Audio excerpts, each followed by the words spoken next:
এমন একটা প্রেম হোক যেখানে মন নিয়ে খেলা নয়, মনকে যত্ন করার অধিকার থাকবে। চোখে জল নয়, চোখে কাজল পরিয়ে দেবে আর বলবে, তোর চোখে জল নয়, কাজল মানায়। এমন একটা প্রেম হোক যেখানে বিচ্ছেদ নয়, পেয়ে হারানোর ভয় থাকবে। যেখানে বিয়ের পিড়িতে শুভ দৃষ্টির সাথে বলবে, এটা আমাদের দুজনের সফল পথ।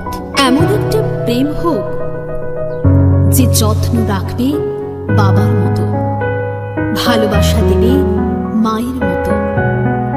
দুঃখের সময় পাশে থেকে বলবে, এত ভয় পাচ্ছ কেন? আমি